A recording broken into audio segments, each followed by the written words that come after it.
Hi guys, in the previous video I said that on Tuesday I'd give you an update on El Salvador, Panama, Paraguay and Mexico. So we'll find out how they're getting on with the Bitcoin story. But there is a dark horse that's doing really well, a country from South America. So stay till the end and I'll tell you which country that is. We know that China and Russia have banned Bitcoin. So should we be worried? Well, if we take China as an example, up until the ban, 60% of the Bitcoin miners were in China. So now that most of them have left or stopped Bitcoin mining and gone to America and other places, this is a big mistake for China because it means that they no longer have to leverage on Bitcoin. They cannot dictate or create issues for Bitcoin. And this will make Bitcoin stronger as it diversifies in many new countries. The new emerging markets where Bitcoin is making a name are countries in Central and Latin America and Africa.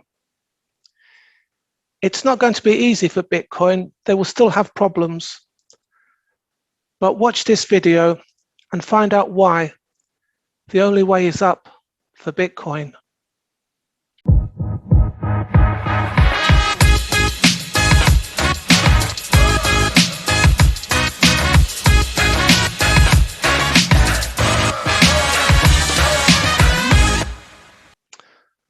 El Salvador announced Bitcoin legal tender in June, giving themselves 90 days until the 7th of September for the Bitcoin to actually kick into effect. Here is a picture of the president explaining how Bitcoin works on the PowerPoint. One of the big benefits of Bitcoin is money transfer. For many expats and farm workers from El Salvador, they are able to save large amounts of money by transferring monies in Bitcoin from the USA to El Salvador instead of using SWIFT and Western Union.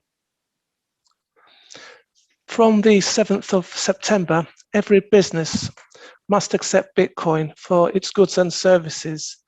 And the only exception is the technology is not able to process the transaction.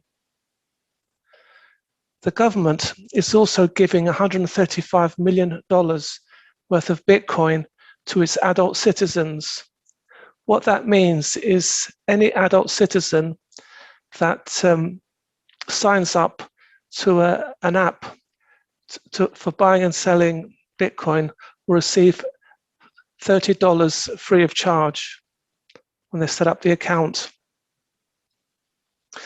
As well as this, $150 million is being set up in the trust, and this will help to compensate merchants for fluctuations in Bitcoin between accepting payments and depositing their money in the bank.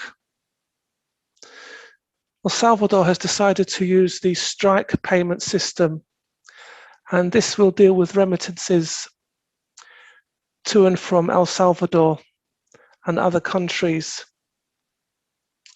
At the moment, there are only 2 Bitcoin ATMs, and it is hoped that there will be another 1,500 installed soon.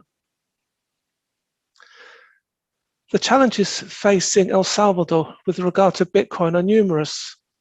For example, there are only 50% or 50.5% of the population having internet. Also, the Strike app does not work well with many of the older smartphones. Another problem is this: the finance minister asked the World Bank for assistance with implementing the cryptocurrency on as an official method of payment. But unfortunately, the World Bank said it could not help due to environmental and transparency concerns. So there is a lot to be done in 90 days. The country needs more internet, the country needs better smartphones, and the country needs more Bitcoin ATMs. The president of the country is very popular at the moment, but this could soon change if things don't work out. So now let's have a look at Panama, Paraguay and Mexico. In Panama, the opposition party wants to make Bitcoin a legal tender, and they're working very hard to this effect and introducing a bill this month in July. The good news is that they only have to pass it through Congress, because in Panama there is no Senate. So let's see what happens at the end of this month. In Paraguay, the country is sympathetic to Bitcoin, but politically it's unlikely to become legal tender.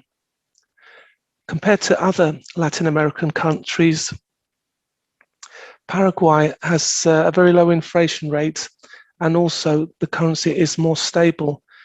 That's the fiat currency. Then, if we turn to Mexico, in Mexico, the third richest man, who owns Banco Azteca, would like to make Bitcoin available in his banks. Unfortunately, for the moment, the finance minister is refusing this request, saying that Bitcoin is volatile and speculative. So now you may be wondering, who is the dark horse? Well, the answer to that question is Venezuela. For the moment, the government has been tolerating Bitcoin, and it's been bringing out its own digital currency. However, despite the fact that the government doesn't want Bitcoin to be legal tender, there are many similarities with El Salvador, in as much as that people use Bitcoin for its remittances. People like Bitcoin in Venezuela because Bitcoin cannot be taken away from them.